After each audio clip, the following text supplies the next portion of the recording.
Okay, A Star Is Born. Can I tell you how much I was looking forward to this film? How the trailer had me absolutely gripped. I loved the Barbara Streisand version and, of course, the Judy Garland version. I mean, the Barbara Streisand, Chris Christopherson version, I had the album. I knew all the lyrics to all of the songs. I would sing into my hairbrush just like Barbara. Such a seminal film for me and my friends, all wanting to be Barbara Streisand and all of that. The Barbara Streisand, Chris Christopherson Star is Born is playing on Netflix, and I couldn't get through it. Oh my God, it's so dated. It's like every time it's a single shot of Barbara Streisand, it's this sort of Vaseline, soft, romantic lens. Then I go to a two shot of the two of them, normal. Um, Shot of Chris Christopherson, normal. Back to her single, sort of dreamy and Vaseline, and I just leaps out at you when Barbara wouldn't let them shoot from one particular side of her face because she was such a diva.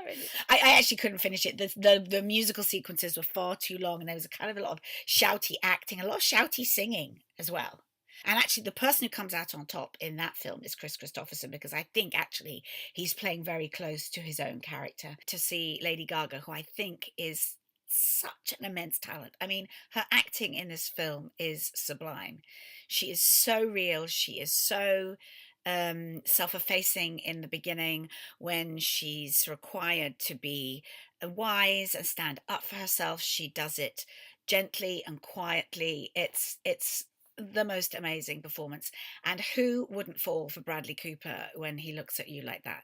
It's just so clear, the chemistry between the two of them. And of course, it's one of those simple fairy tales. They haven't tried to do anything new or different with it other than just update it. And there's a little sort of mention of social media and a little bit of that annoying thing where somebody recognizes a famous person in a bar, and of course they want a selfie with that person. It's on Bradley Cooper to make it interesting and different and engaging. And I think what he's done, his brilliance there, is casting her. And the scenes in the live performances, which I believe they shot in stadiums at real festivals, so of course you get that feeling. And of course the camera's on stage with them all the while. It's never from the audience, so you feel like you're on stage with them.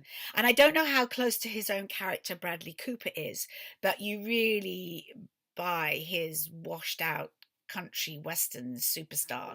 The booze and the drugs just is sucking him down, and of course eventually that's his demise. Oh, and Bradley's singing. I guess he wasn't a singer before, but I guess he is now, because it's absolutely wonderful. Oh, and Bradley's ever so ruddy. I mean, I know you get all sort of red in the face when you drink, but I think they could have maybe they could have done that in The Grade. I don't know, but he looks a little shiny. Would I buy this album now? Would I play it over and over like I did when I was 14? No, probably not. But I imagine there's a generation of young people who will, because of Lady Gaga, who I just think is so insanely talented. I've always thought that.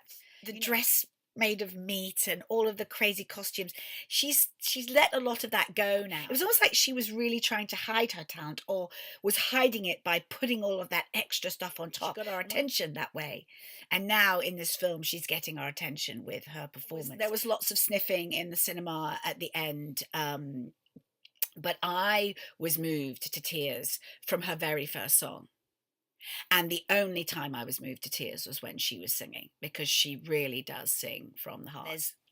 There's just one disappointing performance that's just not very good. I'm not going to say, because I don't like bad mouthing people, but you'll work it out for yourself. And unfortunately, this character has one of the most important scenes in the film. It's just one too many scenes where two brothers have to sit down and talk about, well, this is because that happened then, or Bradley and his therapist in rehab have to discuss something that happened in his childhood that made him like this. There's just one too many of those in there, and as 2 hours and 5 minutes, they could have cut a lot of that stuff. What we really care about is his and her relationship. It's a lovely relationship with her dad, and he has a limo driving company, and he's one of those people like, oh, guess who I had in my cab, or who I drove, the other day, living vicariously through famous people. So when her boyfriend shows up, and he's Jackson Maine, this huge rock star, because he kind of goes off the deep end, and his lovely friends, she's brought up by this single dad with all his guy friends coming around boozing, drinking beer, and in a drag club at the beginning, and there's some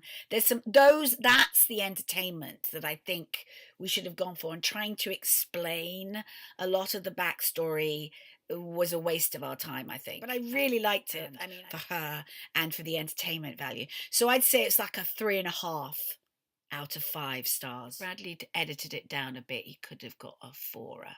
Yeah, there you go. And his hair, he's got Brill cream in his hair. It looks a bit like, ooh, is that a bit greasy? Don't get me wrong, wouldn't kick him out of bed for pretty much anything.